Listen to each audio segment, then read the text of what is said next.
நபிகள் நாயகம் ஸல்லல்லாஹு அவர்களின் வீடு 34 சதுர மீட்டர் பரப்பளவு கொண்டது. அது மண்ணால் கட்டப்பட்டு பேரீச்சை மரத் தண்டுகளால் கூரை வேயப்பட்டு பேரீச்சை மட்டைகளால் வேலி அமைக்கப்பட்டிருந்தது. அதற்கு 3 முதல் 4 மீட்டர் பரப்பளவு கொண்ட ஒரு முற்றம் இருந்தது. மேலும் அதற்கு 2 வாசல்கள் இருந்தன. ஒன்று மஸ்ஜிதுன் நபவி நோக்கியும் மற்றொன்று தெருவை நோக்கியும் அமைந்திருந்தது. அந்த வீட்டிற்கு உள்ளேதான் நம்முடைய அருமை தாய் ஆயிஷா அவர்களின் அறை அமைந்திருந்தது. அந்த அறை மஸ்ஜிதுன் நபவியின் கிழக்கு திசை பகுதியில் அமைந்திருந்தது. அதன் வாசல் மஸ்ஜிதுன் நபவிக்கு உள்ளே மேற்கு திசையில் இருந்தது. அந்த அறையின் பரப்பளவு சுமார் 3.5 மீட்டர் ஆகும். அதன் சுவர்கள் மண்ணாலும் கூரை பேரீச்சை மட்டைகளாலும் கட்டப்பட்டிருந்தது.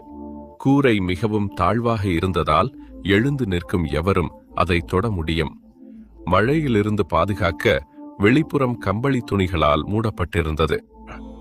அன்னை ஆயிஷா அவர்களின் இல்லத்தில் அமைந்திருந்த நபிகள் நாயகம் ஸல்லல்லாஹு அவர்களின் அறைக்கான வாசல் ஜுனிவர் அல்லது தேக்கு மரத்தினால் செதுக்கப்பட்ட ஒரே மரப்பலகையினால் உருவாக்கப்பட்டிருந்தது. அந்த அறையின் ஒரு ஓரத்தில் சிறிய அளவிலான மாடி அறை ஒன்று இருந்தது. நபிகள் நாயகம் ஸல்லல்லாஹு அவர்கள் தம் மனைவியரை விட்டு விலகி தனித்திருக்க விரும்பிய அந்த ஒரு மாத காலப்பகுதியில் அவர்கள் அங்கேயே தங்கியிருந்தார்கள். இறை நம்பிக்கையாளர்களின் அன்னை ஆயிஷா அவர்கள் தனது அறையின் வசதிகளையும் நபிகள் நாயகம் ஸல்லல்லாஹு அவர்கள் எவ்வாறு உறங்குவார்கள் என்பதையும் விவரிக்கிறார்கள். அல்லாஹ்வின் தூதர் ஸல்லல்லாஹு அவர்கள் உறங்கும் படுக்கை பேரீச்சை நாரினால் நிரப்பப்பட்ட தோலால் ஆனது என்று கூறுகிறார்கள். ஆயிஷா அவர்களுடன் இருந்த நபிகள் நாயகம் ஸல்லல்லாஹு அவர்களின் வீட்டில் ஆரம்பத்தில் ஒரே ஒரு படுக்கைதான் இருந்தது. பின்னர் மற்றொரு படுக்கை கிடைத்தது. அதன் பிறகு அறையின் தளவாடங்களுடன் சில தலையணைகளும் சேர்க்கப்பட்டன. ஆனால் அவர் வீட்டில் விளக்கு ஏதும் இருக்கவில்லை.